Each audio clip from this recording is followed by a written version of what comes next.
peace, and welcome to the culture here on the Black Star Network. I'm your host, Farajii Muhammad. Thank you so much for tuning in and being a part of the conversation. Folks, we got a lot to talk about. We're keeping our eyes out down in Georgia as the District Attorney Fani Willis is on trial, and it's going to be determined whether she will be disqualified for prosecuting the case against former President Donald Trump for the election interference. So we'll keep our eyes on that. But today we're going to talk about the possibility of another candidate coming in from the third party side. Senator Joe Manchin of the West Virginia is considering a run for president, and he's looking at Mitt Romney as a potential vice president candidate. We'll talk a little bit about that. Also, there's a new report that shows that there's an effect of police violence on Black health. And we'll also talk a little bit about the broken heart condition with one of our contributors, Dr. Toomer. Later on, our workplace romance is worth it.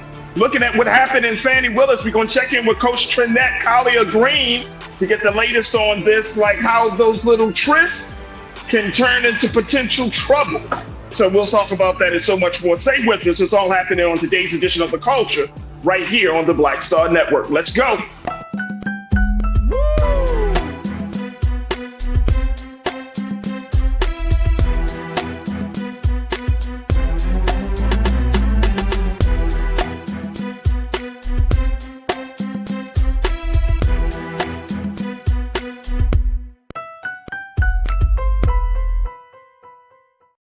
All right, folks, welcome to The Culture here on the Black Star Network. I'm your host, Farajii Muhammad. Thank you so much for tuning in and, of course, being a part of the conversation, because like no other space online, folks, you are actually a part of the conversation. You're my guest as well. So we have these discussions. I hear from you. You can tune in and comment and share your thoughts and questions, and we'll get to those in a few moments. But let's talk a little bit about some of the things that are happening. But first, we got to let you know that we're streaming right now on blackstarnetwork.com. Download the app for free. Follow us on social media at Black Star Network. And of course, we ask you to give something to help us to continue to power through this movement. We're looking for investors and stakeholders and folks like you who are willing to put their money where their mouth is. And for all of you who have already done that, I can't thank you enough. We can't thank you enough for your donation. So again, go to our website today for the latest details and all the information at blackstarnetwork.com. Also, we're streaming live on Amazon platforms, on Amazon News, on Fire TV. You can check us out there. Or we're also streaming on Amazon Prime Video,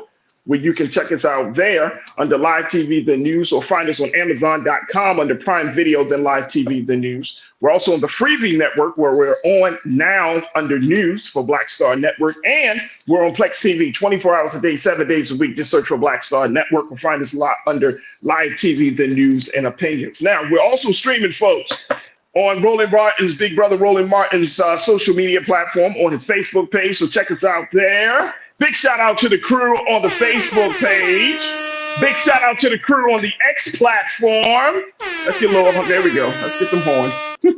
And big shout out to the crew that's gathering in the chat on Roland Martin's YouTube channel. And folks, you can do the same. Just check us out on Facebook, on YouTube, post your comments. We'll get to those comments, as many as possible, as we have these discussions. And I definitely want to hear from you. Let me see who's in the chat right now.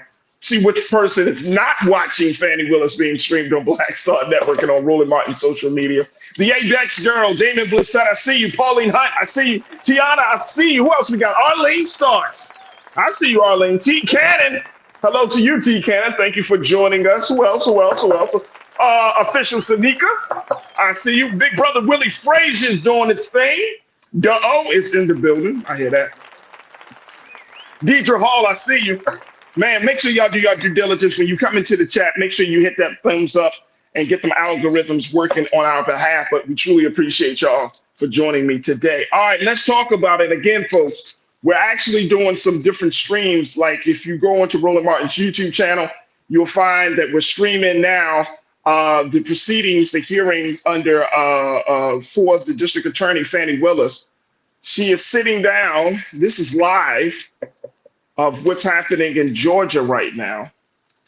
And she looks pretty confident. It's interesting. Can we get some sound on? Let me ask my team, can we get some sound on? Just a little buzz. You can take me off the shot. Let's see what she has to say as she's talking. February 2022, is that what you said? January 22. I believe it is January, but I paid her half the rent of February of 22 is what I remember. And because I was offering to pay the whole rent, even though I didn't live there, I didn't think it was right. And I didn't. I ended up just paying her half the rent. So that's after you moved out. You Yes, said you ma'am. paid her half the rent. Okay. And the time that you said you had to move out of your house because you were scared, did your dad stay there at your house? My father was concerned. Yes, we were both concerned. Okay, but he remained there. My father was 80 years old. He would have been 79. He was scared to death of COVID. You have to go back to when this was. My father's an older man. I wanted him to move out. We had some discussions about him moving out, and what he decided was the risk of COVID was more dangerous than the risk of the people that were threatening. Typical man, more worried about his daughter and his grandchildren than his own safety. You'll get to meet him and you'll understand he doesn't scare too easily. So your his grandkids were living at the house as well at that time? Well, I don't know how old your children are, but when you have adult children, they leave and they come back. They leave and they come back. So there have been periods of time that they're there, they come, they do whatever they want to do. Children do what children do. As long as their mother has a house, they'll come to it. Unfortunately, now the threats because of this case have gotten so extreme. I just pay a mortgage and no one lives there. And that's what I was going to ask you. So when you moved out in, I think you said April 2021, you left your dad and your two kids at the house? My dad and my two kids were not at the house. They were not. Okay, so they didn't still live at your house.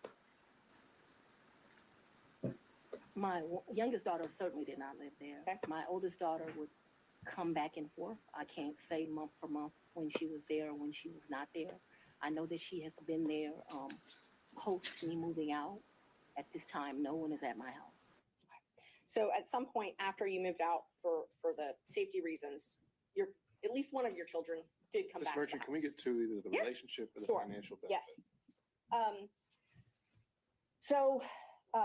Let's see, we were back at 2021. So you were still friends with Miss Yeardy then. Were you also friends with Mr. Bradley?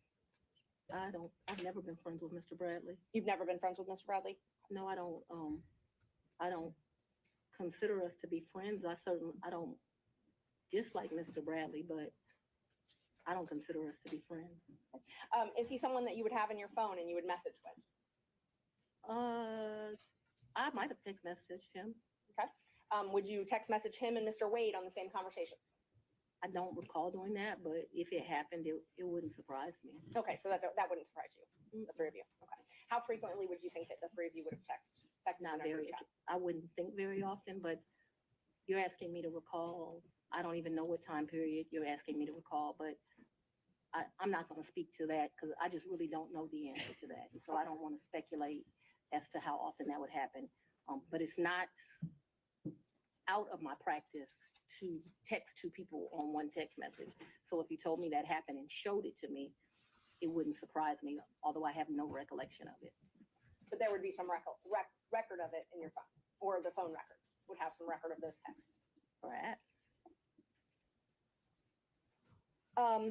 Talk about, you said that sometimes you paid Miss Yeardy cash. I don't When think you I- went, I'm sorry. sorry, when you went on vacation with Mr. Wade, let's just go one by one. Let's start with the first one. What's the first time you went on vacation with Mr. Wade? I think the first time we went on vacation was around April of 22, and it's a vacation is a stretch, but I'm trying to be comprehensive. I recall April of 22. His birthday is March the 18th. So that would have been his 49th birthday. I took him to like Tennessee for the day. I think we went to a museum. I think we might have stayed the night. I'm not sure, but I mean, Tennessee's kind of hard to call a vacation, but I just am trying to be inclusive. And it, like I said, I know it wasn't more than a day. So you didn't spend the night? I think that we did. That's what I'm telling you. I think that there's a possibility that we stayed that night in April of 22. Who paid for the hotel? I think I did. It was his birthday. And would you have used a credit card? Probably maybe a debit.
We wish to plead our own cause. Too long have others spoken for us. This is an opportunity for us to be able to speak to our issues. Y'all better understand something real quick.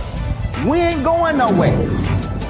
It is a continual battle that we see all across this country. Revolution will not be televised. The revolution will be streamed. All momentum we have now, we have to keep this going. He makes sure that our stories are told. Roland Martin's doing this every day. You can't be black-owned media and be scared.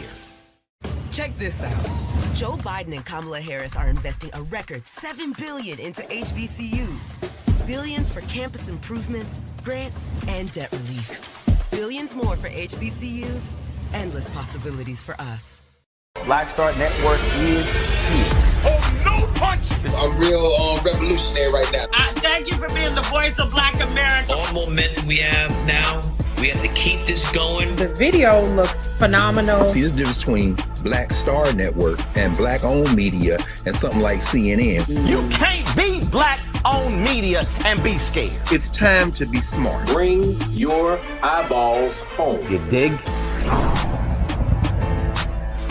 When you talk about blackness and what happens in black culture, we're about covering these things that matter to us, speaking to our issues and concerns. This is a genuine people-powered movement. There's a lot of stuff that we're not getting. You get it, and you spread the word. We wish to plead our own cause. Too long have others spoken for us. We cannot tell our own story if we can't pay for it. This is about covering us. Invest in black-owned media. Your dollars matter. We don't have to keep asking them to cover our stuff. So please support us in what we do, folks. We want to hit 2,000 people, $50 this month, raise $100,000. We're behind 100,000, so we want to hit that. Y'all money makes this possible. Check some money orders. Go to P.O. Box 57196, Washington, D.C. 20037-0196. The Cash App is $RM Unfiltered. PayPal is R Martin Unfiltered. Venmo is RM Unfiltered. Zelle is Roland at RolandSMartin.com.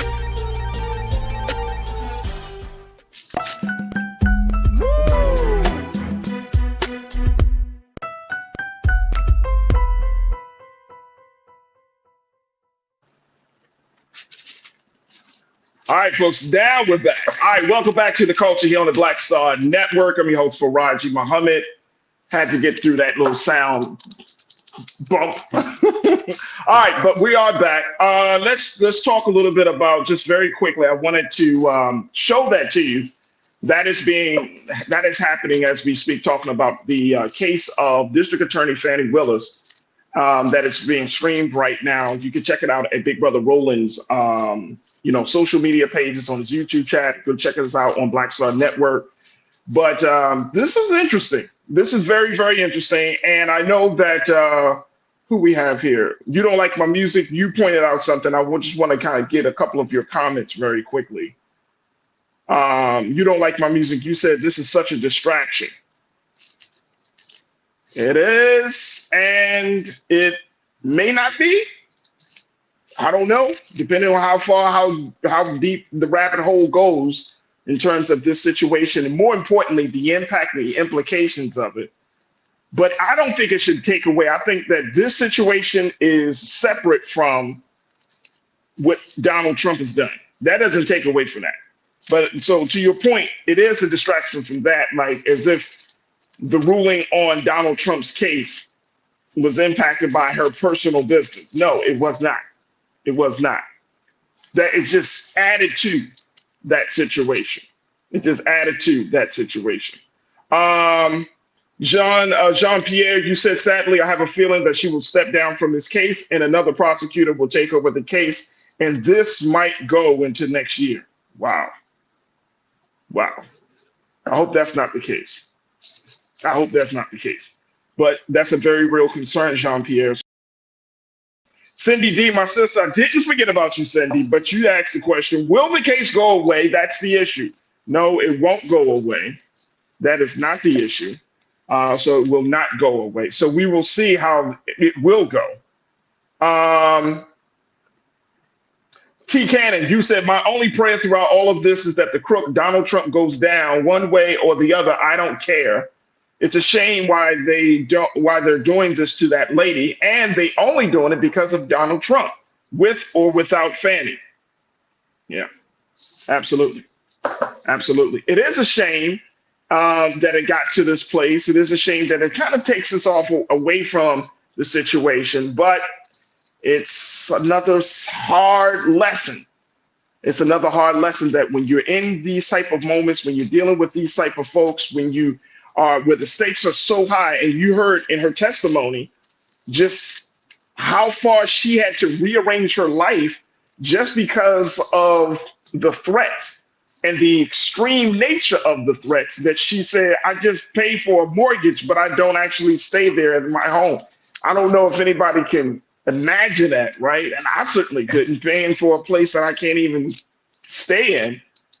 Your children can't come through, and or your family is so on edge because of the threats, because people are trying to hurt you. They're trying to harm your family members. I mean, that has to be just absolutely just tragic and so much to take in and trying to process. So I don't want to see our sister go through that. I definitely don't. But it is crazy. It is crazy. This, we, of course, we're not talking about this today. I would just advise and encourage you, join into Rolling Martin Unfiltered tonight. There's going to be a lot of analysis, a lot of conversation about this case and what happened today. Tomorrow, we'll do our due diligence here on the show. Bringing my sisters. I got my sister Corinna, my sister Kimberly Morrow. So we'll do our due diligence and try to put some context and look at, what the final decision will be around this case, and more importantly, the impact of the final judgment on this case. But keep watching it, check us out, and then just, stay tuned to what we have to say on the other side. Look, we got to take a quick pause. When we come forward, let's talk to Dr. Toomer. Let's talk about health. Let's talk about wellness and so much more. Stay with us. It's The Culture here on the Black Star Network.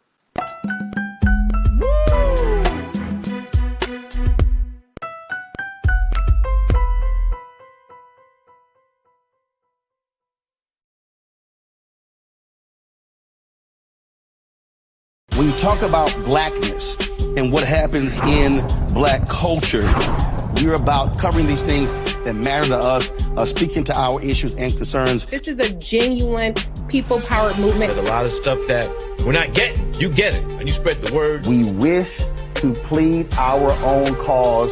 Too long have others spoken for us. We cannot tell our own story if we can't pay for it. This is about covering us. Invest in black-owned media. Your dollars matter. We don't have to keep asking them to cover our stuff. So please support us in what we do, folks. We want to hit 2,000 people, $50 this month, raise $100,000. We're behind 100,000, so we want to hit that. Y'all money makes this possible. Check some money orders. Go to P.O. Box 57196, Washington, D.C. 20037-0196. The Cash App is $RM Unfiltered. PayPal is R Martin Unfiltered. Venmo is RM Unfiltered. Zelle is Roland@RolandSMartin.com.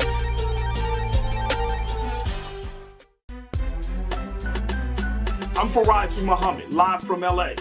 And this is The Culture. The Culture is a two-way conversation. You and me. We talk about the stories, politics, the good, the bad, and the downright ugly. So join our community every day at 3 p.m. Eastern and let your voice be heard. Hey, we're all in this together. So let's talk about it and see what kind of trouble we can get into. It's The Culture. Weekdays at 3, only on the Black Star Network. Folks, Black Star Network is here. Oh, no punches! I'm real revolutionary right now. Support this man, Black Media. He makes sure that our stories are told. Thank you for being the voice of Black America, Roland. Stay black. I love y'all. All momentum we have now, we have to keep this going. The video looks phenomenal. See, this difference between Black Star Network and black-owned media and something like CNN. You can't be black-owned media and be scared. It's time to be smart. Bring your eyeballs home. You dig?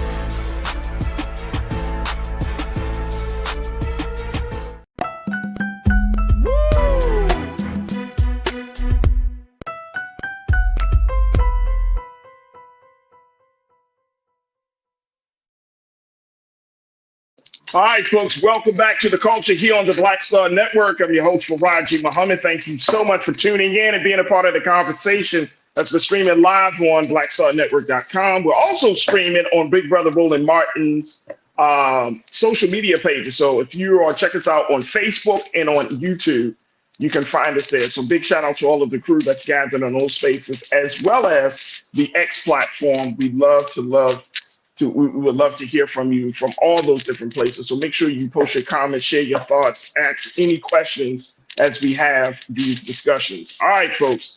Kind of shifting gears a little bit. Just shifting gears. Let's talk a little bit about health and wellness, and more importantly, talking about how we can stay healthy, considering there's so many things that's coming at us right now, so much to consider. And let me just say this, that there's a time of year, I remember reading about this during the election season, either 2 years ago or 4 years ago.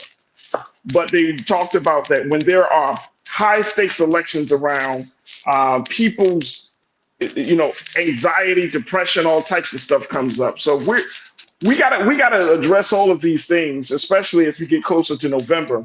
We got to address all of these things because I don't want anyone to just lose their mind as a result of all the stuff that we've been just discussing, or you feeling like the world is coming to an end and all of these things. I want you to walk away from these shows and this broadcast feeling empowered, not disempowered. All right, so first up, let's check in with my sister, Dr. Toomer, who has joined us before. Dr. Toomer, thank you so much for being with us again here on The Culture. How are you this afternoon? I am well, thank you. Good. Doc, there are two things that I wanted to get your take on. The first thing is this recent report that came out. This actually came out at the beginning of the month, and I didn't find anyone actually discussing it, which is this report around the effects of police violence on Black America's health is documented in two new studies. They found that there was a pattern of sleep disturbances, particularly getting less than 6 hours of sleep in Black people, but not among white people, in the 6 months following a police-involved shooting. This is coming from the Associated Press, but they're talking about a report that came out as a result of 3 editors of the JAMA Internal Medicine, where they wrote an editorial published a couple of weeks ago with this study. And they said the health effects of police violence on Black people need to be documented as a critical first step to reduce these harms. Let me just share just a little bit about what this report says, and then I'll get your take on it, Doc. Okay. Let's show quote 1 on this, please, Lee. It says, for the sleep study, researchers looked at responses from more than 2 million people from 2013 through 2019 in 2 large government surveys. They focus on people's reports of sleep in the months following police-involved killings of unarmed Black people. Now, let's take a look at the second quote. They found a pattern of sleep disturbances, particularly getting less than 6 hours of sleep in Black people in the 6 months following a police-involved killing. All right. And then let's go to the next one. For more prominent police-involved deaths, those deaths that we see on the news or social media, there was an 11.4% increase in reporting very short sleep compared with the average for all Black survey respondents. For deaths, whether prominent or not, that happened in the same state as the survey responded, the effect was a 6.5% increase. Dr. Toomer, why is this important for us to even measure, for us to even take note of? Why is it important for us to even have a discussion about? Well, for one is any effect of stress kills. And so wondering what it does to our community is an important study to have. The other is it also lends itself to understanding that when something happens in our community, it's not just the individual, it affects us all. And so these type of studies kind of lend that, drive that home, that it's just not a matter of it only affecting the individuals involved, but all of us who are observing also are affected. And this is interesting because this is a report, Doc, that studies sleep patterns, right? And culturally, I think this is something that as I was reading this about some of the takeaways from this study, and then thinking about the cultural conversation about sleep and our view of sleep. Sleep is often seen as a weakness. If you're going to sleep nowadays, then that must mean that you're not working hard enough. You're not grinding. You're not hustling hard enough, right? So sleep is kind of frowned upon. But in this survey, they're saying that we're not getting sleep because we're disturbed. Like these things are coming into our heads. How important is sleep? What do we need to do culturally to change the conversation around sleep?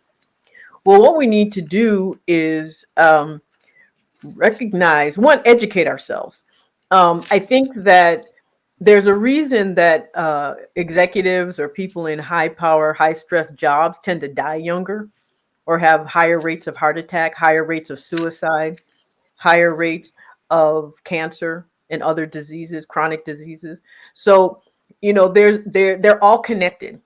And so what happens when we're asleep, it's rest and restore.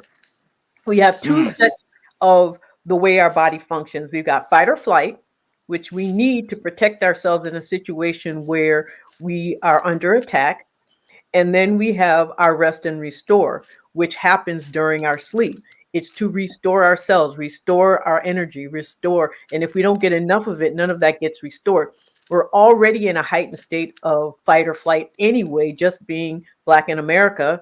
So, you add not sleeping on top of that, and it just really just starts this vicious cycle of illness, chronic illness, and not time to recover from any of the things, the assaults we experience throughout the day. Are you surprised that this is affecting Black people the way it is affecting Black people more than white people in this country? Because it's not, it's even, and I don't want us to assume that just because you're white, your world is perfect, things are working out for you. But are you surprised that you're saying you're not surprised? I'm not surprised, partly because we're socialized as a collective, and we see ourselves as a collective. For the most part, when something happens, like I said, to one of us, it happens to us all. We're all very concerned. I mean, we all do this. You hear about a crime, you hear about something, and the first thing you think is, please don't let it be one of us. Right. We do that. And I don't know how many other, I can't speak for other cultures. They may do the same, but from my experience, I don't see that same level of the way we take on the responsibilities of all of us from the diaspora. And I don't see that much in other cultures. Absolutely. Tiz, you checked in and said, and welcome to the chat once again, Tiz. You said, I strive on getting good quality of sleep no matter what's going on, but I also work out a lot. So this helps me sleep pretty good. And so, it didn't talk about it in the report, but that we may need to consider some alternatives to help us get a better, to be able, to get more sleep. Is that something that you think would work? Absolutely. I mean, I'm a certified hypnotherapist, and part of the reason why I was drawn to it was so that because what hypnotherapy is deep relaxation. That's really all it is right. Deep relaxation, and deep relaxation lends itself to stress reduction and sleep improvement. So often, if I can't sleep, that's the first thing I do is I just start listening to a hypnotherapy session to put me to sleep, or meditation, or prayer. Prayer is a form of meditation. Meditation is a form of prayer, however, which way you want to look at it. And so anything that brings the stress hormones down and increases anything that helps us stay calm is beneficial. Absolutely. My final question on this, Dr. Tuma, and then we're going to take a quick pause. But my question is, what would you recommend that we do as a people and as a community of folks? Because, when I think about the exposure to police brutality, when I think about the exposure to things that are happening in our community that could keep us up at night subconsciously, but how we we as Black folks, we send it, we share it, we retweet it, we do all of those things, right? We put that into the timelines, into circulation of our thought process. So is it time for us to stop doing that at this point? Because we are doing just as much harm harm to ourselves as other folks are. For us, we see it as sharing something that other people need to know. And we think that what it does is it seeps into their consciousness and then they'll be outraged. The only people who are harmed by this are us. For everyone else, it's a form of trauma porn. I mean, to not put it in a better term. And so when seeing Black people being injured is a form of entertainment for other people except us. It does not do what we think it's doing. It's not educating in the way we think it's educating. So we can talk about things without showing the images. We can talk about things about how we can change it rather than just complain about it.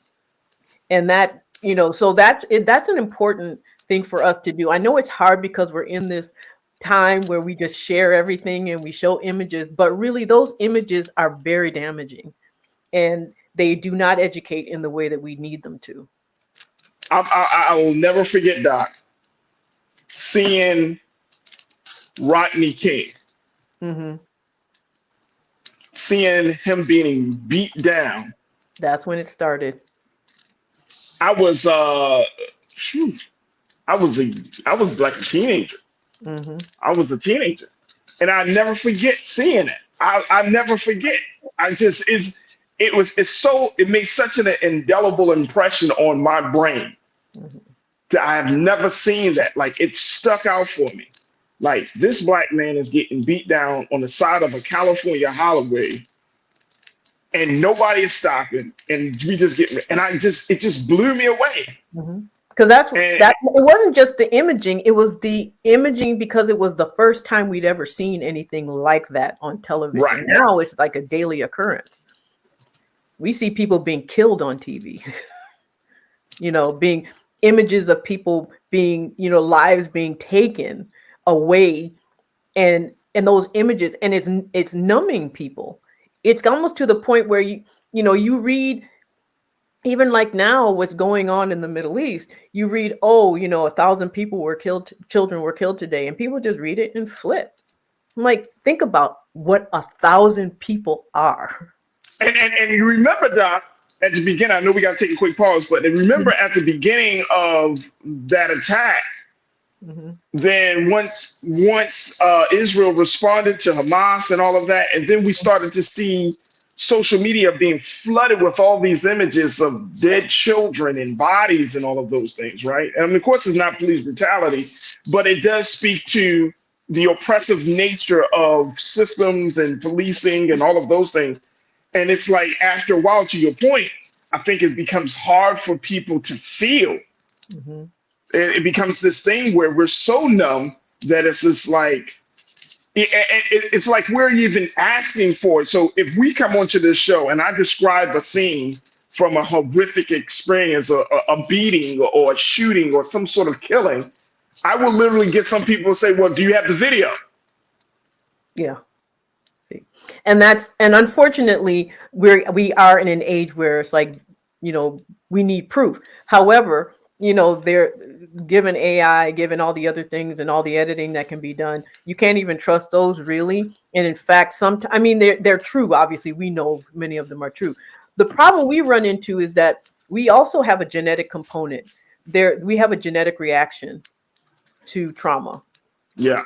So when we see images, it's not just our eyes. It's not just our fight or flight reaction. It's also what has been passed on in our DNA from the trauma of centuries. Yeah. And so we react differently. Our flight, our cortisol, our hormonal reaction to situations is heightened simply because of our DNA. Jeez. Wow.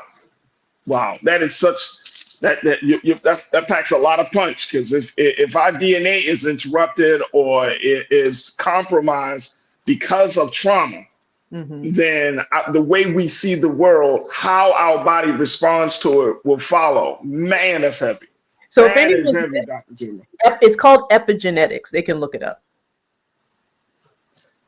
Epigenetics. Yes, ma'am. Look, we got to take a quick pause when we come forward. Let's switch gears just a little bit. As we talk about trauma, let's talk about a broken heart. And Dr. Tuma gives us a little bit of insight into this condition. It's not just some metaphorical thing, folks. It actually is a real life condition where a person can suffer from a broken heart. We'll talk a little bit about that as well. So stay with us. It's The Culture here on the Black Star Network.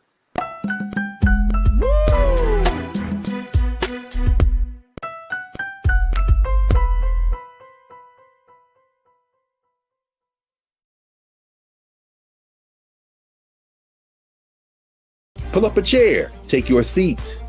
The Black Tape with me, Dr. Greg Carr, here on the Black Star Network. Every week, we'll take a deeper dive into the world we're living in. Join the conversation only on the Black Star Network. Check this out. Joe Biden and Kamala Harris are investing a record $7 billion into HBCUs. Billions for campus improvements, grants, and debt relief. Billions more for HBCUs. Endless possibilities for us. Black Star Network is here. Oh, no punch! I'm real revolutionary right now. Thank you for being the voice of Black America. All momentum we have now, we have to keep this going. The video looks phenomenal. See, this difference between Black Star Network and black-owned media and something like CNN. You can't be black-owned media and be scared. It's time to be smart. Bring your eyeballs home. You dig?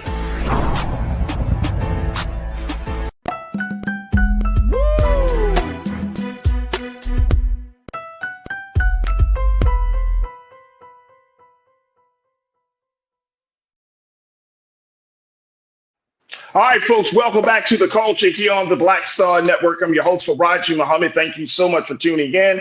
As we've been having a conversation, we started off this conversation about health and wellness based on a new report, 2 new reports that show that police brutality and taking in the images and seeing videos of police brutality has affected the sleep of so many Black people in this country. Well, folks, that's not the only thing that can affect us.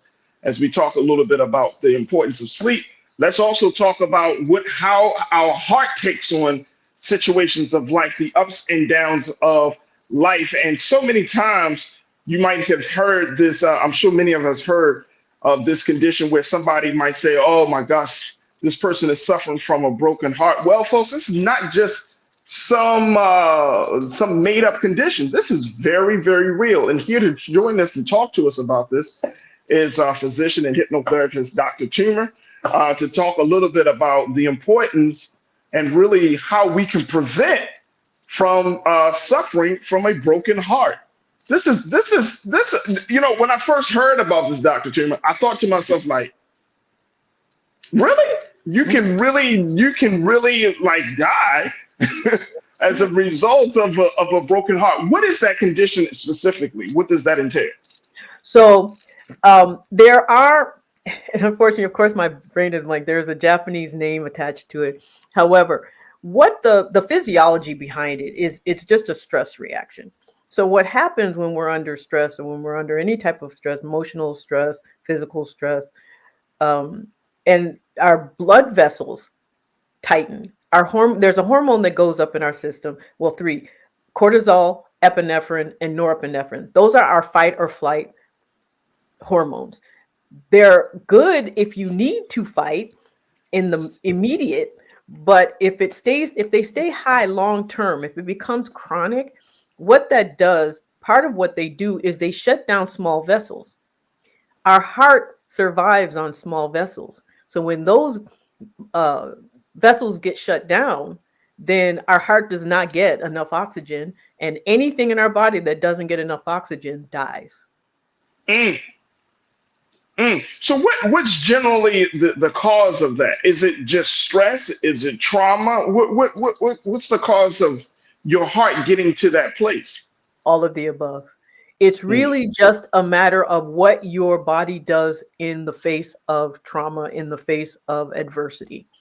So chronic stress generally occurs when our coping mechanisms can't match the unexpected things that happen. And so if that happens over and over and over again, or you feel like you have no control, so everything that happens feels like it's unexpected and it's overwhelming, then that's just constant hormonal attacks on the body. And the only way to protect yourself is to reverse it. There are several ways. The most immediate way of reversing it is with medication. Then counseling is another. Learning biofeedback, deep yoga breathing, deep meditative breathing, meditation, even yoga itself, Tai Chi, some type of rhythmic movement, or lending yourself to things that you really enjoy that bring out the happy hormones, your hobbies, your family, people you love, activities you love. But our body really, we're rhythmic animals, and so if we do low impact constant rhythmic activity like walking, dancing, those things also lend themselves to dropping those hormones. And so but it has to be done. It has to be active. It has to be intentional. It can't be by accident. It's just as important that people, when they want to be healthy, they eat a certain way or they start to exercise. The brain needs to be exercised as well, and it gets better and better the more we exercise it. All right. So what I'm hearing from you, Dr. Toomer, is I'm hearing from you that we know that stress and trauma and the down parts of life can really affect your body. It can affect your mind. It can affect your heart, your body, your spirit. We know that. Yeah. One of the things, though, I don't think that we know all the way or fully is how to really handle that, right? I mean, we certainly have been talking about emotional intelligence, right? We talk about those things, about how to the best ways to pick yourself up and all of these kind of more anecdotal, I think, solutions.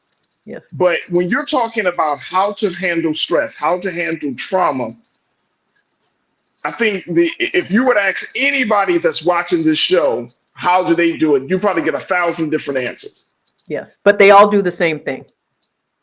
They raise your dopamine and drop your cortisol, and it's just for every.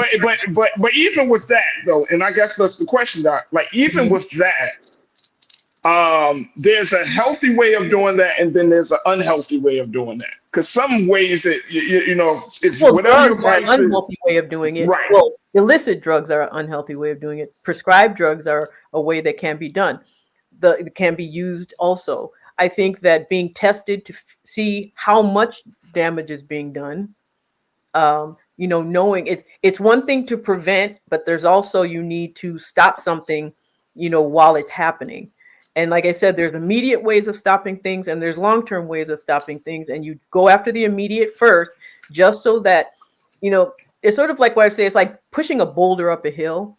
It's like, if you have a way of pulling it up a hill with a pulley or a tractor, do that first.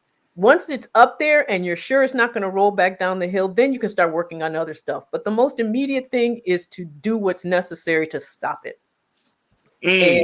And there's lots of different ways to do that. But one is to admit that there's a problem and then getting help for that problem. And that's also making your physicians recognize that there's a problem, because part of the issue we run into is the bias and prejudice in medicine as well. We work in an apprentice system. We learn from the people before us. So if those people before us have prejudices and bias, they get passed on to the people they're training. And so it's really important then to make your physicians listen, make them listen. And don't let them wish away your pathology. That's some great. That's some good advice right there. And Doc, talk to us like if an individual does not have a family physician, if they don't have a doctor, because we know that a lot of Americans in this country, the access to healthcare is contingent upon a lot of other factors. So if they don't have that person in their life, in their network, what should they do? All right. Well, what they should do is find a community health center.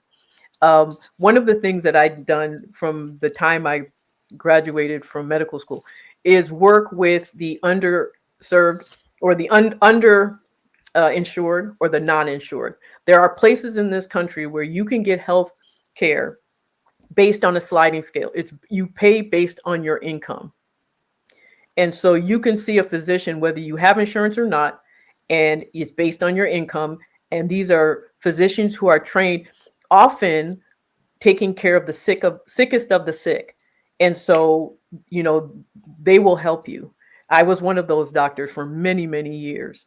And and you can find the centers on websites. Health and Human Services has a website or sites where you can go and find where they are in your area. Wow. That's wonderful to know. That is wonderful to know. And it's interesting because we're taking on the burden of all of this. We talked about police violence and the impact of that. We're talking about the impact of stress and trauma. I mean, and now we're in an election season. I started off this segment talking about the anxiety that many people are starting to feel because of a looming threat, whether you're voting or you're up for Biden, you're not for Biden, you're up for Trump or not for Trump.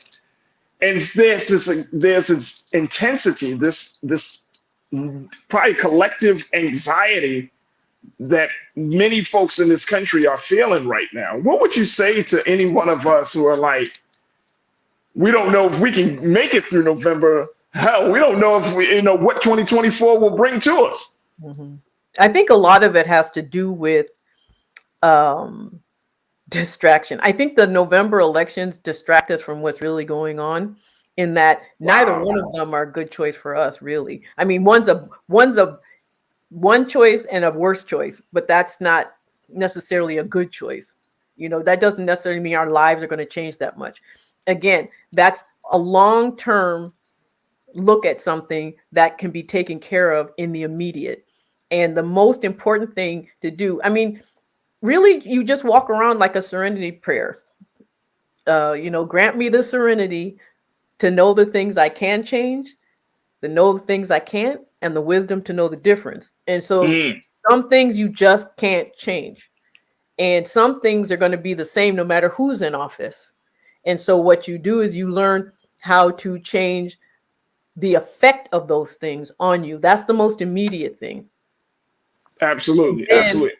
And then it's like first you start with your environment, your immediate environment. Then the next step out is your family environment. Then the next step out is your, home community environment.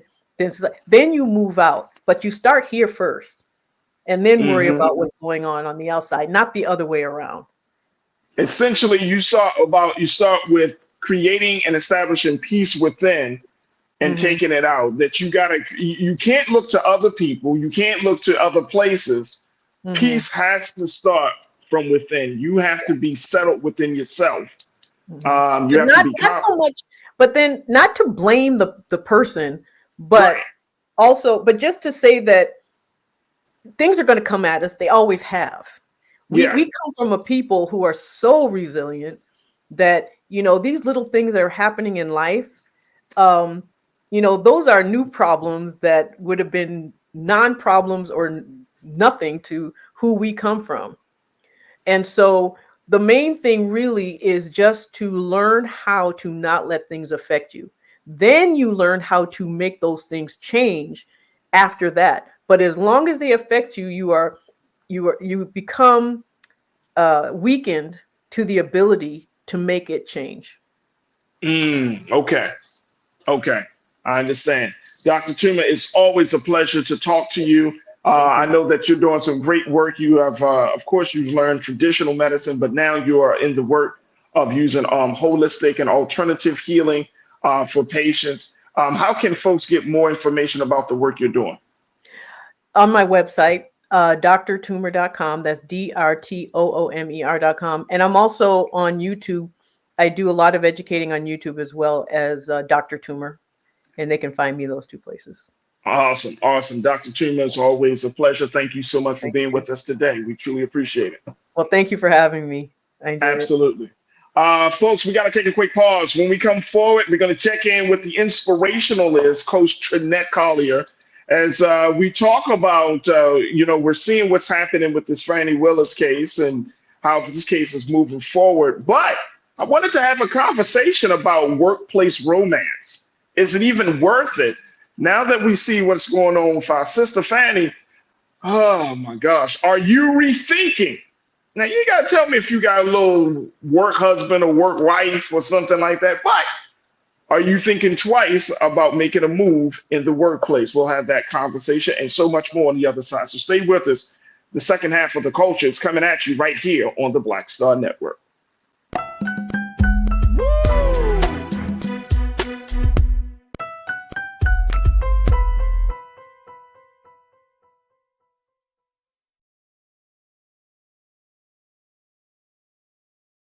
Check this out.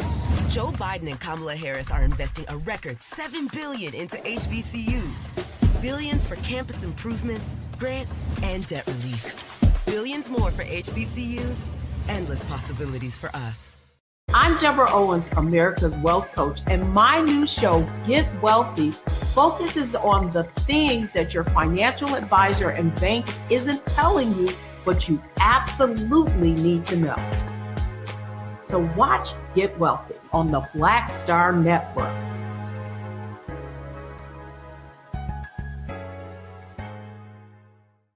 Black Star Network is here. Oh, no punch! I'm real revolutionary right now. Thank you for being the voice of Black America. All momentum we have now, we have to keep this going. The video looks phenomenal. See, there's a difference between Black Star Network and black-owned media and something like CNN. You can't be black-owned media and be scared. It's time to be smart. Bring your eyeballs home. You dig?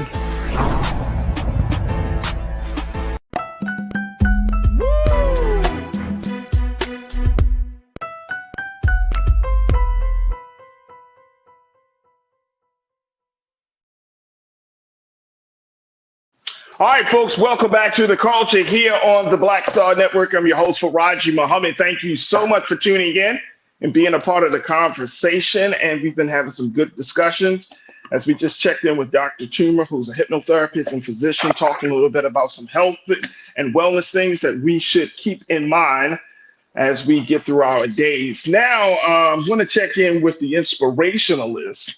She is Coach Trinette Collier. She's on social media, and she provides some insight about everything from relationships to life.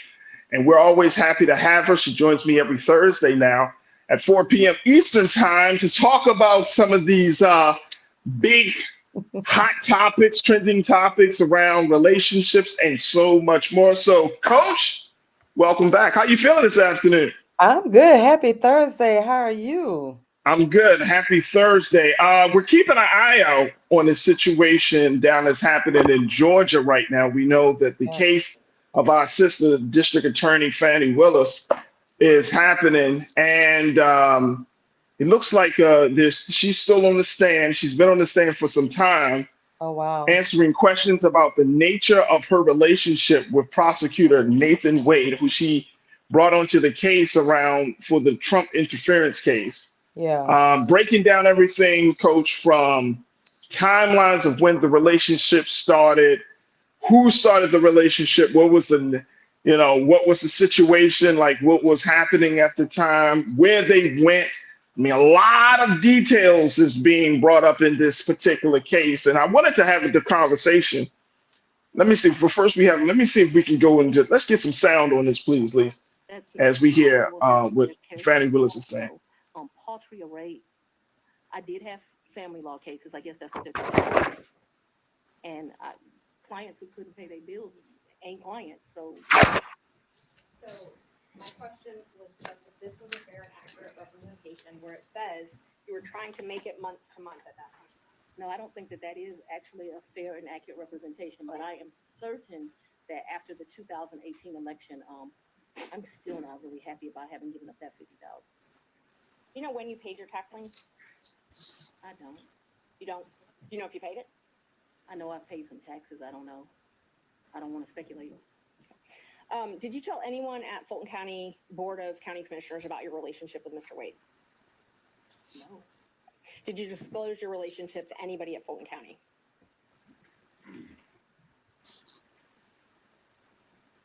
No, I don't think so. And as the chief law enforcement officer of Fulton County, I assume that you're familiar with the county code and ordinances? I've said we're not going to cover that in this hearing, Ms. Manchin. I'm sorry, Judge? We said we weren't going to cover the county regulations. Okay, and I won't. Let me ask you this then. So are you aware that you're required to disclose any relationship with someone that you contract with in Fulton County? Would this be different because it's a potential for impeachment? Yes. What did you ask me? Ms. Merchant, if you could re-ask the question. Okay. Are you aware that Fulton County requires you to disclose any relationship with someone that you're doing business with? I'm not aware, and I know often that things are confused with state constitutional officers in county, but I'm not aware. Okay. So it's not so it's your understanding that you don't have a duty to disclose a She's relationship? answered that question. Let's keep going.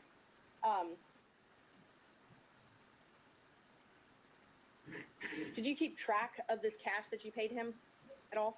What are you talking? I don't understand. Did you keep track? Did you keep a ledger? Did you keep track of it? So I've only given him cash, as I mentioned, 3 or 4 times. There's no ledger. This is friends handing money off to each other. So the answer is no. I think you've already asked whether there was any written proof whatsoever. She's Yes. answered that. Okay. So we've covered this. Let's move on.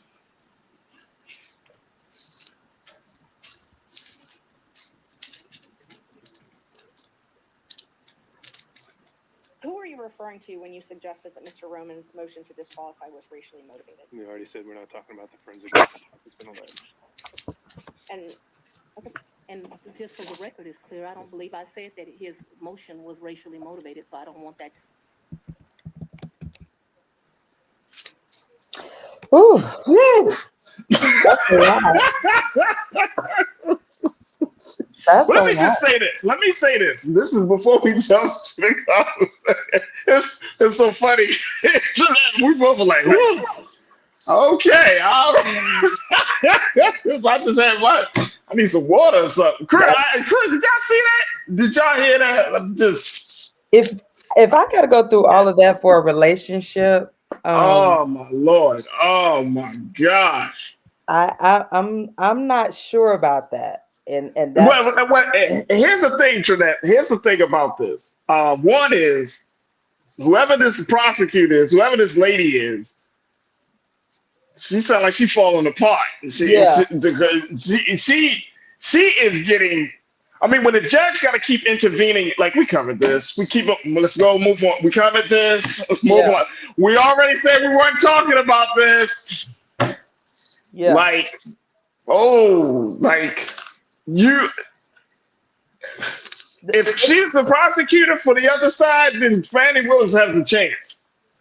but it seemed like she was like she's confident in her answers. You think she's confident? That's going to be up for the jury. Like it's, I don't know, Jeanette. I don't know. I don't know if she's confident. I don't know. Like now, does a person keep a ledger of money transactions between two people that are friends? Absolutely not. We don't. Right. Would you not know when you settled or paid the tax lien? Nobody's asking for a specific date, but would you at least give a time frame? Right. Maybe you should know that. I don't know. But it opens up the conversation about relationships. I want us to take a quick pause. When we come back, Coach, I want to get your take on this because asking the question, is workplace romance worth it? Is this the type of stuff that we need to have a discussion about, which I think we do in light of this particular case with District Attorney Fannie Willis and Prosecutor Nathan Wade. Stay with us, folks. The conversation continues with Coach Trinette and with you on the other side, right here on The Culture on the Black Star Network.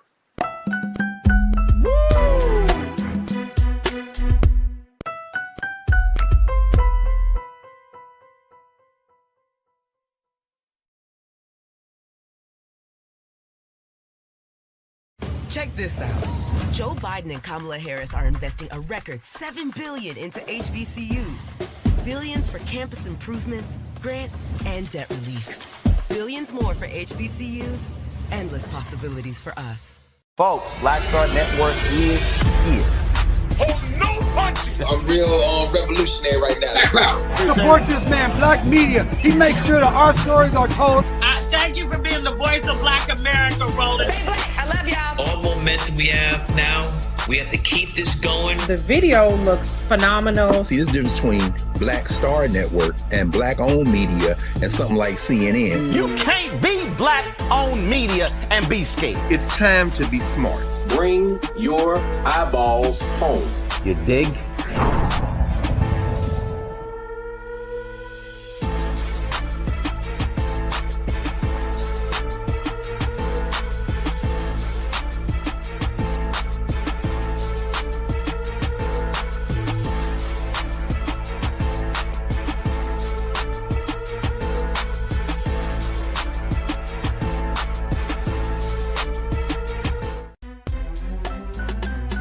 I'm Farajii Muhammad, live from LA.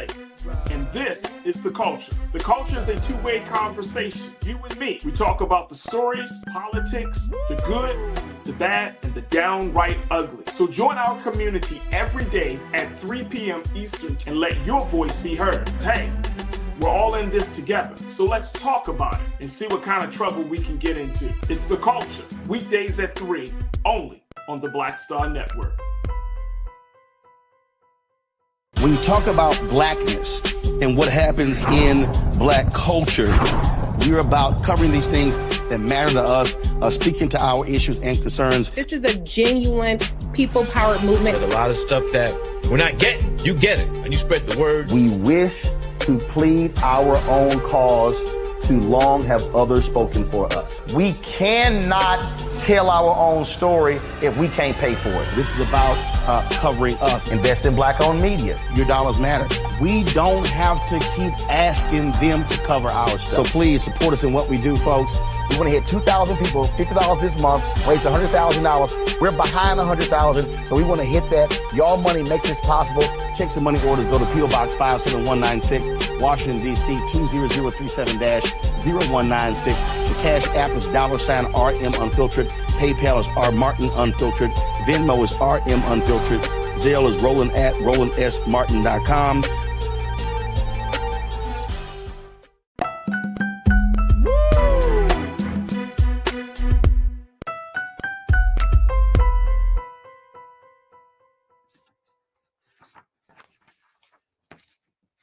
All right, folks, welcome back to The Culture here on the Black Star Network. I'm your host, Farajii Muhammad, joined by my sister, Coach Trinette Collier, as we talk about workplace romances.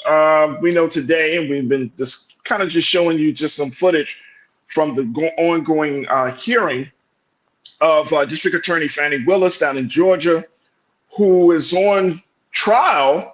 And it will be determined whether she will be able to continue to do her work of prosecuting the case of former President Donald Trump in the election interference case, because now of her personal relationship with prosecutor Nathan Wade, that has gone to the forefront of this whole situation. And as you can see, the sister is going through it a little bit. Now, let me just say it. The prosecutor, the attorney for the other side, she's not the strongest attorney. I can tell that right now. Yeah. She don't sound like she's the strongest attorney. So I don't know if this will, I've seen senators and congressional hearings go harder. So we don't know. But it has brought up the conversation about workplace romances. And we're asking the question today, are workplace romances worth it? As considering the fact that, hey, this was a workplace romance, not even talking about the Trump case, but they ended up working. You got two people who are in the same space at the same time, working together on a case, on cases, take it out of the legal space. You're working together. You're in the same place. You're connected together. You're spending a lot of time with one another. Feelings start to generate. Natural stuff, right, Coach? Stuff starts to happen. You feeling one way, the other person's feeling the same way, and then one thing leads to another. Next thing you know, boom, you got a whole situation. A whole situationship. Which I don't understand the terminology, because I don't understand the difference between a relationship and a situationship. So I don't know, Coach. Situationship is a mess. I love that. There is no reason why you should be in a situationship. It's a mess. You can't, but can't you call it a relationship? No, it's a mess. Because if you got to go through all of that, I understand people in love and all of that. Don't get me wrong, but when you have to sneak around and not, let me make that clear. Sneaking around and wanting to keep your relationship low key are two different things, because we do know people are out here messy or whatnot. But if you're going to have a relationship at work, definitely you want to keep it low key. But it's that communication again. We do not have clear and effective communication on both ends. Like there has to be some type of agreement. Like, and I know I was looking at some stats and they were saying like they have the love contracts now for people in workforce and workplaces from HR, like to make sure that it's consensual and that it will not affect your job and so forth. But I also believe that the conversation has to be had between you and that person, and the understanding that, hey, we're going to have this low-key relationship, continue to act like you're acting, don't flirt with nobody else, try to, stuff like that. Like you got to spell it out, because that's the problem. Somebody's feelings are going to get hurt because start to get invested in it, right? Unless you both are just like, okay, well, this is just a quickie. I ain't really feeling you like that. But somewhere, somehow, y'all gonna develop feelings, and it's gonna go all the way left. It's gonna go left. Here's and I couldn't agree with you more to that. But here's the funny thing that I kind of laugh at, and I hear people say it all the time, right? Like anytime somebody says, especially if you're in the workplace, imagine y'all, crew, I want y'all to really think about this. This may have happened to some of you, so I'm not trying to make y'all feel uncomfortable. But just the simple fact of somebody assuring you with no guarantee that nothing is going to go crazy, that the situation won't go left. I mean, how many times, Trinette, have we said to people, and I'm saying if somebody either said it to us or we've said it to somebody, look, this is going to work out. We all good. It's nothing, nobody ain't going to know. Nothing is going to happen as long as we on the same page. And let me tell y'all about human behavior. Right. It never happens that way. It never happens. Somebody aborts the plan the first 3 steps in. You ain't even get to 5.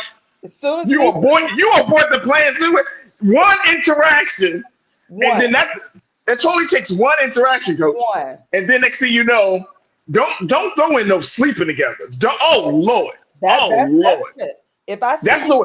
If I see you talking to the secretary, I'm giving you and the secretary a side eye now. Because why are you talking to her? We just went out. Why are you talking to the secretary? Why are you kikiing up? Right? So now, and we only went out one time, right? But this is what happens. And I've seen it over time and time again. I've watched women, try to keep it on low key, but sometimes, most of the time, your body language is out of whack, right? Your expressions, you change. So you kind of put 2 and 2 together. But then when you see that third and fourth person, and you be like, oh boy, let me get my cup of coffee. What's going, and everybody meeting up at the copier talking about you and this romance now. And is now with 3-4 other people. So again, that ineffective communication, if you're not talking with each other, if you don't have an agreement, I'm not a fan of the whole work husband, work wife type of deal. I don't play that. And reasons, and I've seen it go down very, very in a toxic way. I'm not a fan of. Wait a minute. Hold on, coach. Hold on. You better be glad I got water.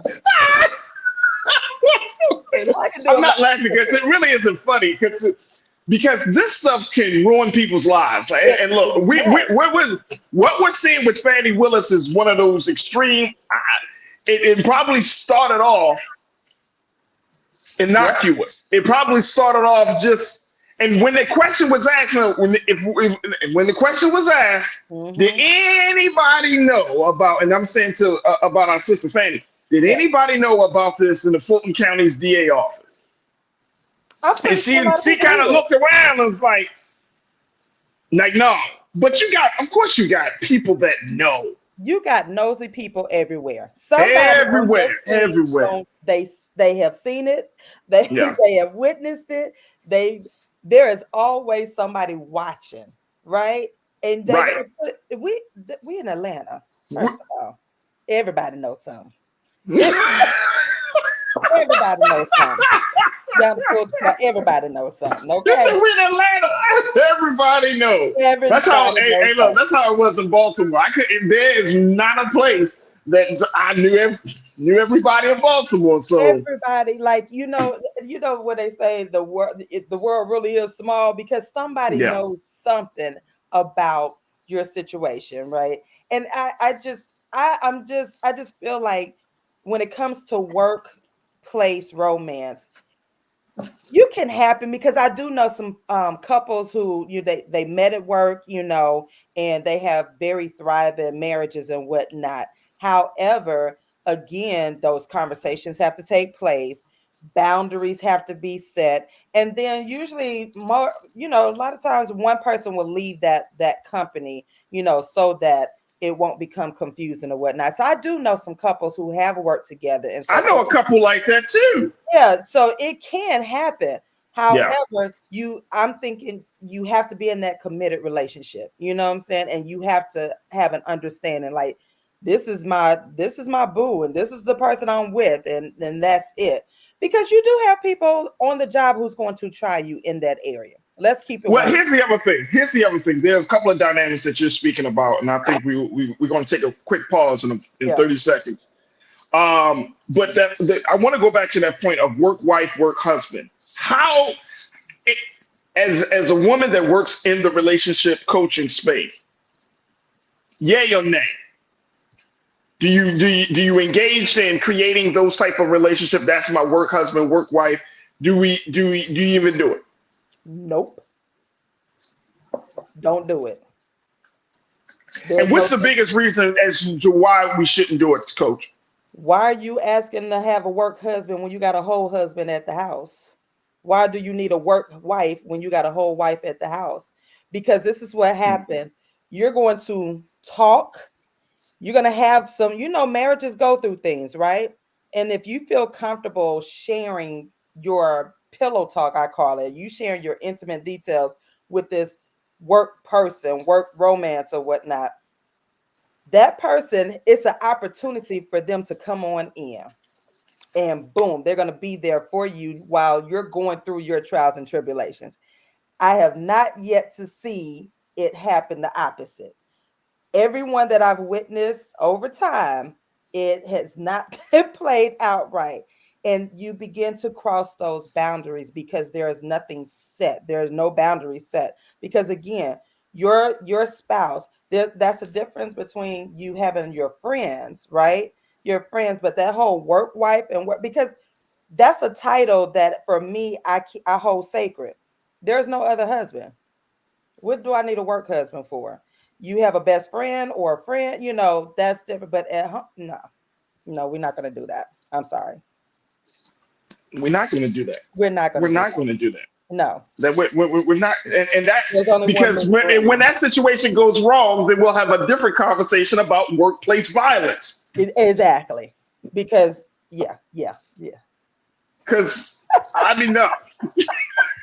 No, It's that's not only one happening. Miss Green. There's no 2, 3, 4 work Miss Green. No, we're not gonna do that. You know, because The crazier part, Coach, the crazy part is when dudes when dudes introduce the woman to the real wife. Yeah, you know, baby, this is like she like the workplace wife. And we all get that same look, like who? Oh, so that's why you coming home late at night. Exactly. So you taking her out now? Y'all going to have drinks now? We can't even have date night, but you can have date night with your work wife. No, we're not doing that. You see, that's how the conversation. It just opens up the door. It opens up the door for too much. Hey, look, man. Hey, look. A lot of that stuff. Let me just tell y'all, man. A lot of that stuff is not even. Don't open up the door, stuff, brothers. Don't open up yourself. Do not open yourself up to that. Do not open yourself. All right, look. We got to take a quick pause. When we come back, more from Coach Trinette and from you folks.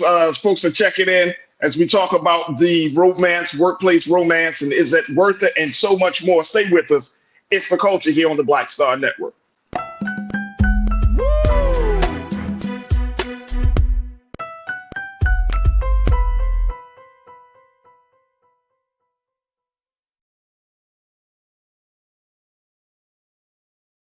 Folks, Black Star Network is here.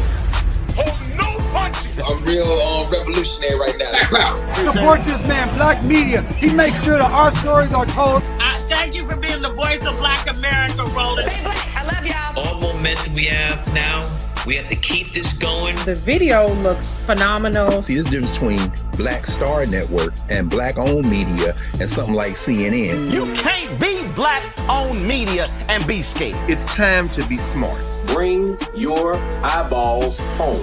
You dig?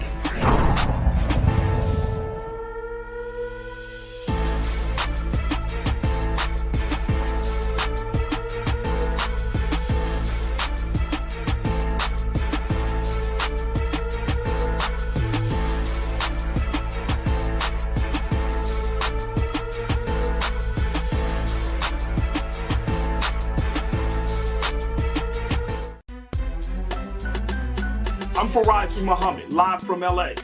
And this is The Culture. The Culture is a two-way conversation. You and me. We talk about the stories, politics, the good, the bad, and the downright ugly. So join our community every day at 3 p.m. Eastern and let your voice be heard. Hey, we're all in this together. So let's talk about it and see what kind of trouble we can get into. It's The Culture, weekdays at 3, only on the Black Star Network. When you talk about blackness and what happens in Black culture, we're about covering these things that matter to us, speaking to our issues and concerns. This is a genuine people-powered movement. There's a lot of stuff that we're not getting. You get it, and you spread the word. We wish to plead our own cause. Too long have others spoken for us. We cannot tell our own story if we can't pay for it. This is about covering us. Invest in Black-owned media. Your dollars matter. We don't have to keep asking them to cover our stuff. So please support us in what we do, folks. We want to hit 2,000 people, $50 this month, raise $100,000. We're behind 100,000, so we want to hit that. Y'all money makes this possible. Check some money orders. Go to P.O. Box 57196, Washington, D.C. 20037-0196. The Cash App is $RM Unfiltered. PayPal is R Martin Unfiltered. Venmo is RM Unfiltered. Zelle is Roland at RolandSMartin.com.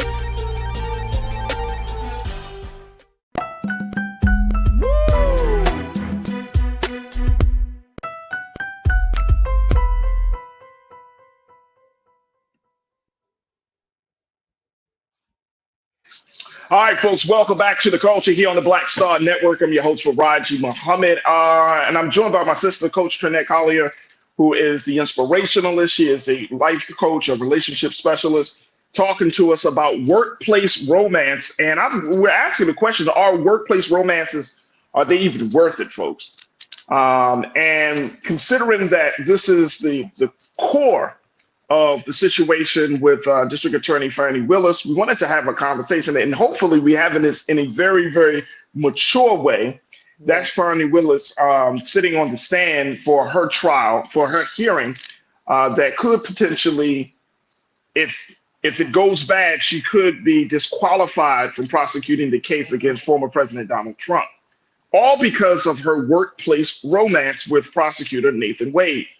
Now, this again, folks, is a far extreme situation because she's working on a high profile case about the former president.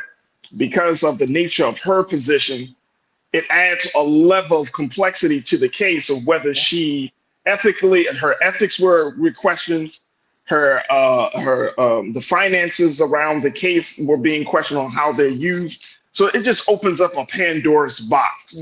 And Coach, I want to kind of get your take on that we don't, of course, everybody's not going to have a Fannie Willis, Nathan Wade style, right, front page news type of relationship. Yeah. But these workplace romances can be damaging. It can really change the energy of the workplace. It can change your performance. And I want to share with Forbes.com. They did a piece around this. Looking at workplace romance statistics. Folks, they keep statistics on a lot of and everything. Yeah, they do. But they did a report from looking at workplace romances, and they show that over 60% of adults have had a workplace romance. Let's look at some of these key takeaways from the report. 57% report workplace relationships have impacted their work performance. 43% have married someone they worked with. So that's pretty high. 35% don't report their relationship to their employer. So that's what Fannie Willis says. She did not say, I'm having this relationship with someone. 40% have cheated on their current partner with a coworker. Wow. And 50% report flirting with their coworkers. I bet you that number is higher, Coach. Yeah, I bet you that number is higher. Yeah, that's I bet you that's something. But that's the number that they put out there. Now let's just share what were the driving forces of workplace romances. Let's share that part. Let me take a look at this, folks. According to the survey from Forbes, they indicated the three most common driving forces behind workplace romances are: 1, comfortability; 2, the lack of time outside work to meet other romantic interests; and 3, the desire for a shared workplace experience. They also say that 65% of respondents indicated that comfortability was the driving force behind workplace romances. The second leading driver is a lack of time. 61% of respondents citing this as a key reason for dating someone at work. They also said that on top of that, while having a shared workplace experience was the leading driving force behind workplace romances, the least popular reason was to make the workday more enjoyable at 38%. So while some people desire the shared experience and perhaps the benefits of fully understanding one's professional life, the goal isn't necessarily to enhance their happiness at work, but to be understood. Woo. Wow. That's interesting. And it's interesting. This is very interesting. Yeah, I can see the comfortability because you're literally gravitating towards somebody of like-mindedness, right? You're at the same job. You're thinking you have the same skill set and so forth. So you're you're gravitating towards that person, which I believe it can happen, and it can be a healthy relationship. Again, it boils back down to those boundaries in that conversation, because what happens and I don't want to just say that it's all women, but just looking back over the workplace romances that I witnessed, it was pretty much the conversation was not clear on the positions in that relationship. So the guy could flirt with pretty much every woman up in the building, but that one or two that were, that they thought they were exclusive, they didn't understand that, hey, this is just a workplace romance, or they thought that they were going to continue. outside. But wait a minute, hold on though. Go here, Coach. I hear you, but how many? Like you're saying that women don't. Some women didn't understand the boundaries, right? And I think that's highly important, right? Yeah. That's the boundaries, right? But if you're attracted to somebody in the workplace, you're not thinking about setting boundaries. You're actually thinking about breaking them. You are, but you better set them. You better Well, better. one side of your head is telling you set these boundaries, right? And for men, that one head is telling you to set these boundaries. The other head.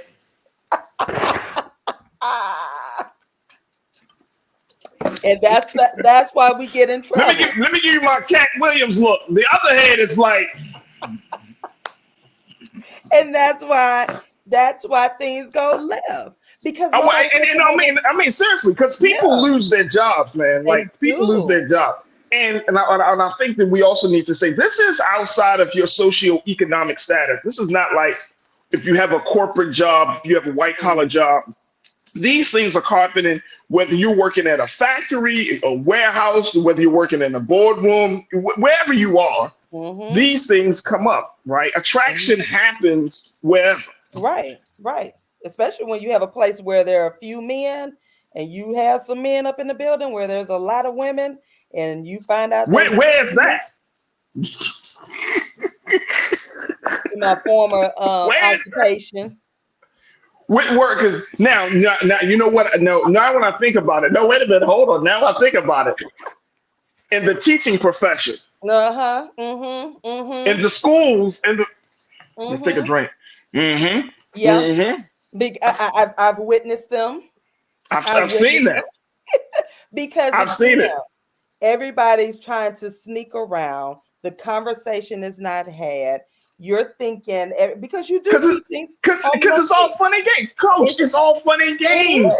It's like, oh, let's go into the let's eat lunch together until you get that Valentine's Day gram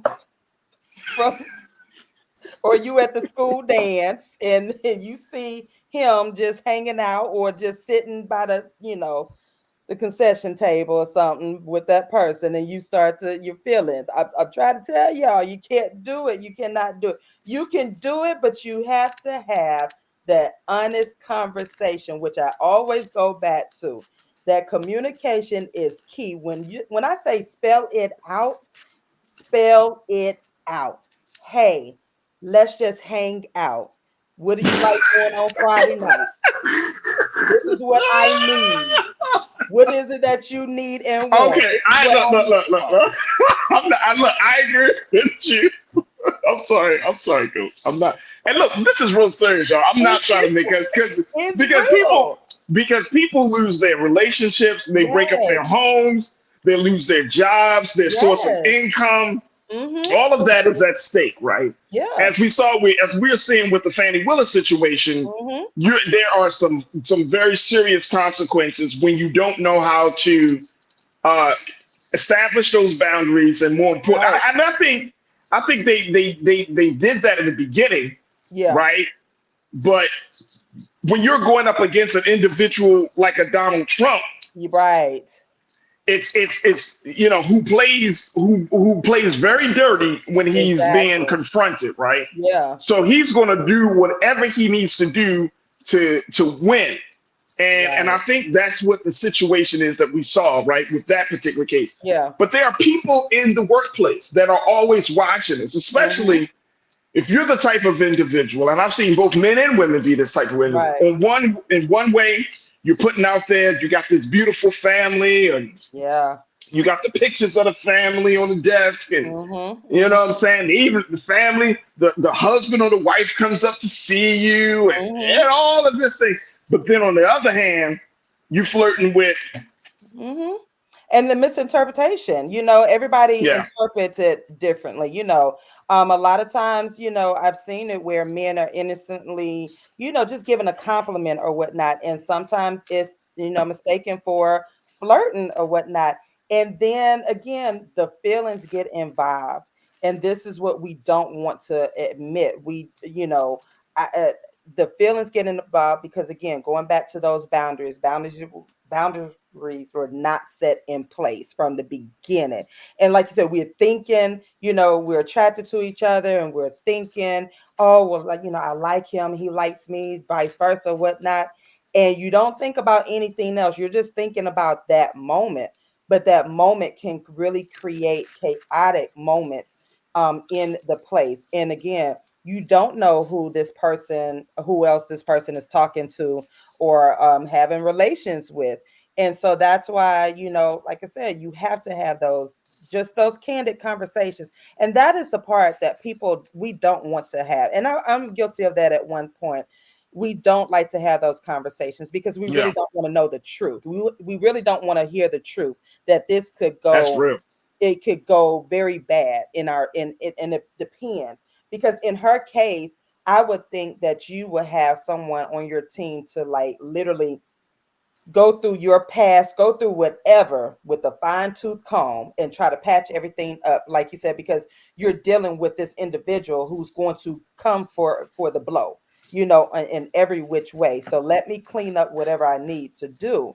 But again,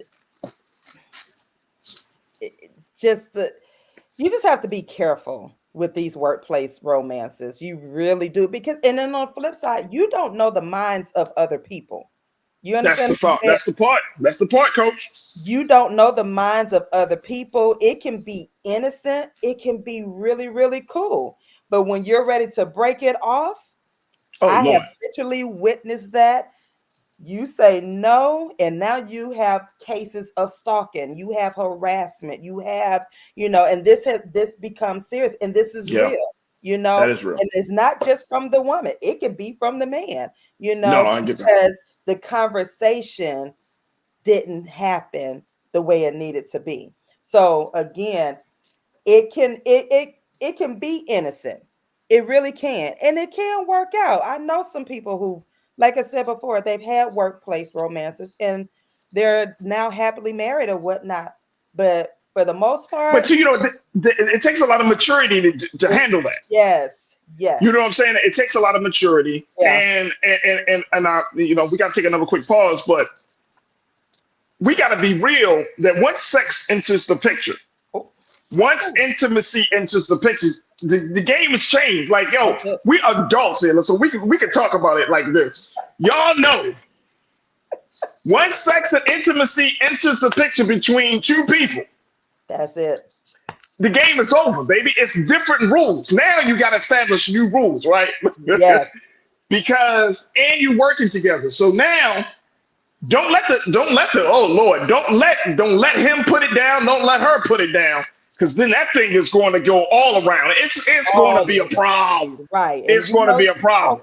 Start talking. Hey, look. Wait a minute. Hold on. Look, hey, crew, this ain't confessions.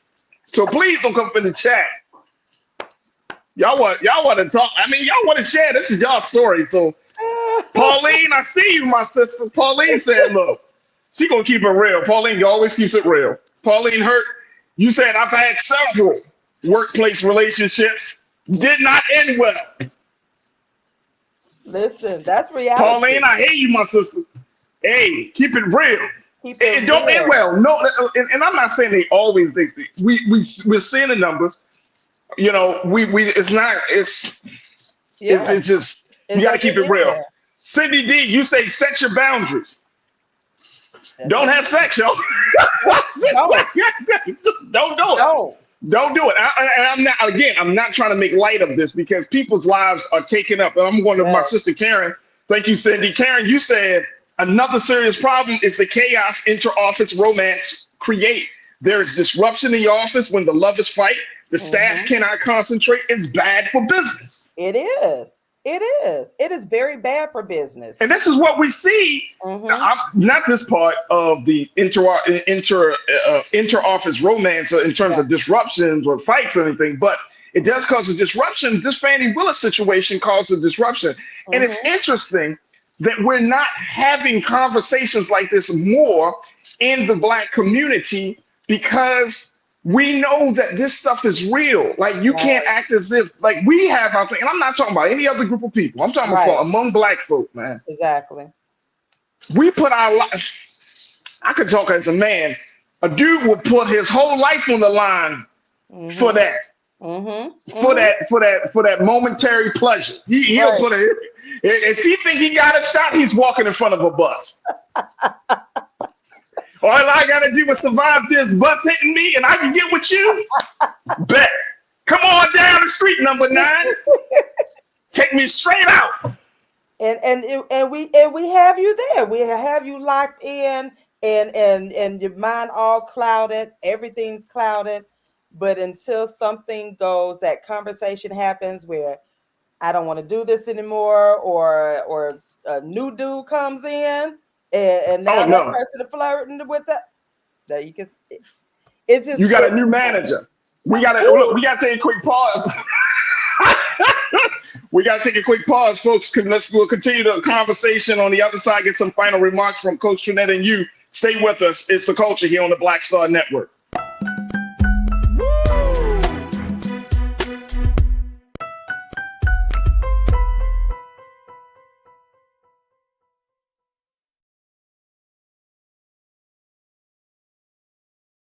Check this out. Joe Biden and Kamala Harris are investing a record $7 billion into HBCUs. Billions for campus improvements, grants, and debt relief. Billions more for HBCUs. Endless possibilities for us. Hi, I'm Dr. Jackie Hood Martin, and I have a question for you. Ever feel as if your life is teetering and the weight and pressure of the world is consistently on your shoulders? Well, let me tell you, living a balanced life isn't easy. Join me each Tuesday on Black Star Network for A Balanced Life with Dr. Jackie. We'll laugh together, cry together, pull ourselves together, and cheer each other on. So join me for new shows each Tuesday on Black Star Network, A Balanced Life with Dr. Jackie.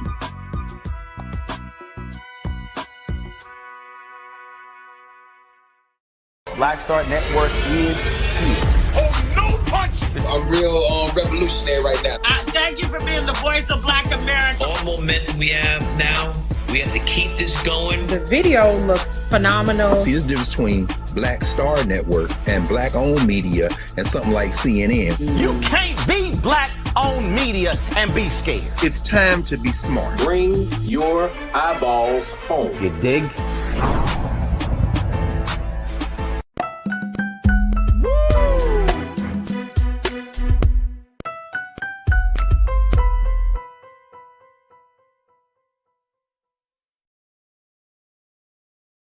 All right, folks, welcome back to The Culture here on the Black Star Network. I'm your host, Farajii. Yo, let me just say, let me bring my sister, Coach Trinette. I have some of the funniest group of watchers and supporters. I'm telling you, they are hands down the funniest. Pauline, now this is Pauline Hurt. She said that she's had, several workplace romances, didn't end up well, but she did say, right, Farajii, if it's good, you are mine.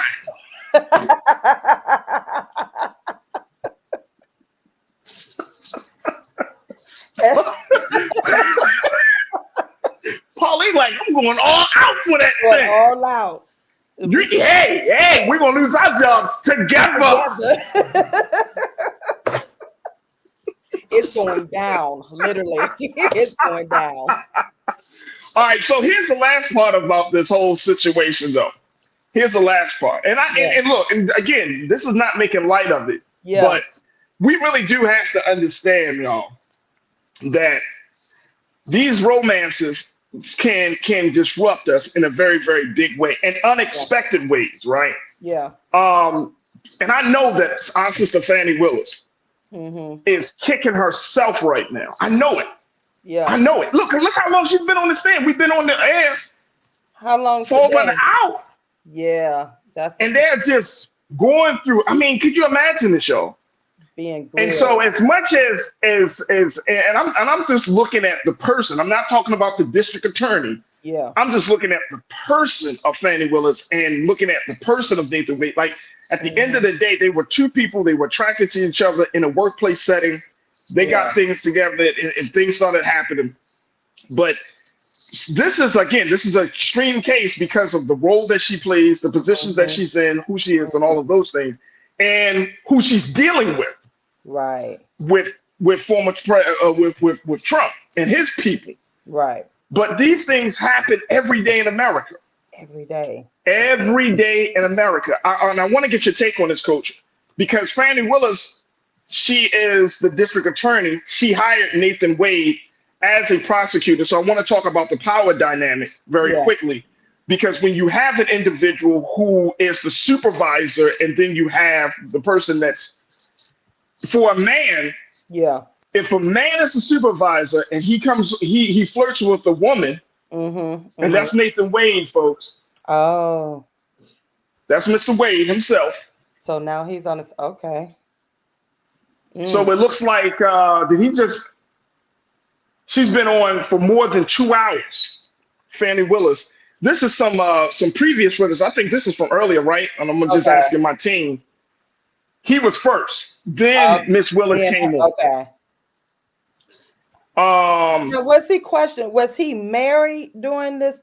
Look, I can't even get into all of that. I'm gonna be honest with you. I don't even want. We don't have enough time to figure it out. I don't think he was, but he was separated. He said his wife was cheating on him. Then he filed for one. It gets real. It gets real in the weeds. But my question is, and I know we got a few moments left. How do you speak to the power dynamic? Because if it's a man in power and he's flirting with his subordinate, for lack of a better word, that sets up, and she might be open to it. She might be down with it. She might be like, oh, okay, cool. We can make this thing happen. It don't work out. It ends up, he's married. He like, you know what? I had a lapse in judgment. You know, we got to end this. Now it opens up the door. Yeah. For workplace harassment, sexual harassment of some sort. Yeah. Talk to us about that dynamic and how it could happen if it's a woman in power and vice versa with a man being her subordinate. How do you address that, Coach? I honestly would address that by, again, taking I know we don't want people in our business, but for protection, you need to let HR know so that it can be consensual. And so that you all can be on one accord, because you're right. Those types of things, and I don't have experience with, that department, but just basic common sense, because if something goes left, you will have it in writing, like both of us, we consented to this relationship and we knew the effects of it, and we knew what was going to happen and so forth. So you can't come back to me and say, hey, I was sexually harassed because, he flirted with you or whatever the case may be. I'm just that person who now, the times that we're living in, everything needs to be documented. Just for safety, because again, this is real and this happens, it becomes your word against my word. And then you're going through the legal avenues of everything. So that's just how I would handle it if that was the case from day one. It's in black and white who we are with each other, a written note. And I know it may sound easy said than done, but you have to think about protecting yourself, because again, you don't know the minds of the other person you're dealing with. And it doesn't have to be like that, but we just don't know, because we're actually working, we're responding off of we're physically attracted to this person. So you really don't even know this person until you start going out and whatnot. And then it could be like, oh, they're legit. Then it could be like, oh no, let me break it off. And right. That thing. So for me, I would just, and let me just contract type of person now. and you know what? And I get that. And I know a lot of people I know some people rather might be hearing that and say contract, right? Like setting the boundaries. Like I think what you're recommending here is something that's very important that we all probably haven't done, which is to really be intentional about the type of relationship that you want to have. Now, you could fall in love with your coworker. You can have a workplace romance, right? But you have to, I think, from what I'm hearing from you, Coach, you have to be clear about what you're walking into. Yes. right? Yes. You have to be clear. And I think that is part of the draw. It's funny that you mentioned that. I think that's part of the draw. The draw is the fantasy. It's not the reality. When you're talking about contracts and boundaries, that means that you subscribe to a certain reality. Yeah. I think part of the driving force that Forbes didn't mention is the fact that it's a fantasy. It's a break from the mundane, the monotonous day-to-day grind. They say that it a little bit in that data, but I'm just saying, like, it feels good. At that moment, right. At that moment, somebody is interested in you, and we don't know what's going on in your your household. We don't know what's going on in your marriage and all those things. So you're talking about the human experience, and again, when you're looking at the human experience, it's like, man, somebody is interested in me. They really are showing me attention. Yeah, man, I don't know how many women I've heard that say, man, if a man just showed me some attention and feed me, you'd be like, damn, that's it. and not, don't let the person be like attractive, like like he's smooth or she's beautiful and she's fine and she's showing you attention, and next thing you know, it's in a situation. All right, we got to close this out. Tiana said, what feels good ain't always good. Speak for yourself, Tiana. Speak for yourself, sis. She's right. That's why you got to. She's absolutely right. She absolutely. Yourself. Keep them. No, you're absolutely right. Frankie said, I'm picking up my work wife now. I'm trying to stop. Stop it, Frankie. Stop it. Stop it. McCall said, there is no peach. Y'all see how I'm changing the words. She got more explicit, but there's no peach or eggplant that's good to lose your job, livelihood, and reputation over. Listen, especially with rent at $2,000 a month, you better. There's no peach or eggplant that good to lose your job, livelihood, and reputation over. No, ain't that. None. So ain't that much. You have ain't to that make much. A decision. You really do have to make a conscious effort and decision. And like you said earlier, you have to be intentional about your relationships. Bottom line, you have to be. That's right. That's true. Intentional about what you want. You know it. And I said it before. If you want to cut, buddy, make that very clear. Clear as glass. Wait. I hear that a lot of times. There's no. I'm just saying. No. Why would you say that at the end when we're trying to wrap up the show? If you just want to cut, women always say, if you just tell me what it is, and then when a man tell you what it is, then a woman be like, he's so damn blunt. I mean, that's just a turn off. He just came out and said it. See, but I'm hey. Let me different type of women. That'll be our next show. How real is too real? Right. That's it. You know, with all due seriousness, y'all, we're all due seriousness, and we're looking at this situation again. We should have a judgment on this particular part of this case, and hopefully it works out for our system. But with all due seriousness, we got to have some different conversations about relationships, because I'll never forget hearing a pastor say this: your relationship, the people that you connect with, they have the power to lift you up or break you down. Yeah. And if it's to your point, Trinette, if it's all fun and games, it's kind of kept light, it's more casual, then being very clear about that. Right. But if you're looking to build with somebody on a very real fundamental level, you got to be clear about that, and don't. And we had this wonderful couple yesterday, Trinette. They've been married for 43 years, Theo and Rita Smith, and you know, just being intentional about what it is that you want. And Sister Rita said, Aunt Riri, she said, don't settle. If a man is coming to you with this type of vibe, like you could be his work wife and on a side chick and the sneaky link and all of those things, if that's not what you're looking for, you don't have to accept it. No matter how fine he is, what them gray pants he wearing, looking what? Oh, he got that gray suit on today, girl. I just know too much about this stuff, man. I need to get off, man. But it's too much. It's too much. It can build you up or break you down. Coach, we're going to look at this situation. You got 30 seconds. What's the final word on this? Yeah, be clear. That's it. Be clear. Have that conversation. Set the boundaries. There it is. Coach Trinette, where can they find you, Coach? And she is featured here every Thursday here on The Culture. Where can they find you at? All social media platforms. I am Trinette L. Collier.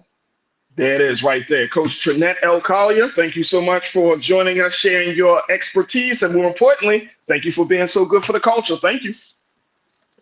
All right, folks, that's going to do it for me. We are still going to keep our eyes on the situation with our sister Fannie Willis down in Georgia. As I mentioned earlier, make sure y'all tune into Roland Martin Unfiltered. I'm sure they're going to have a lot of analysis and conversation about what's been happening. She's been on the stand for over 2 hours, and she's been going through some very, very hard details about the relationship she's had with Mr. Nathan Wade. So we'll talk more about that on Roland Martin Unfiltered. And of course, tomorrow, once we have a better sense of what the judgment will be and whether she will stay on the case or not against former President Donald Trump, we'll talk about that as well. Make sure y'all do your due diligence. Make sure y'all support us here at Black Star Network. If you enjoy the conversation, you like how we are bringing these discussions up, make sure you go to our website, blackstarnetwork.com, download the app for free, follow us on social media, and more importantly, we ask for your financial support to have you as one of our great investors and stakeholders. Also, while you're online, make sure you follow me at The Real Farajii on Instagram. I need more followers to continue to build the community. And you can follow me on the X platform at Farajii. That's going to do it for me. As always, never be afraid to challenge what's wrong, stand for what's right, while being yourself in the process. God willing, we'll talk tomorrow for another exciting edition of The Culture right here on the Black Star Network. Thank you, crew. Peace.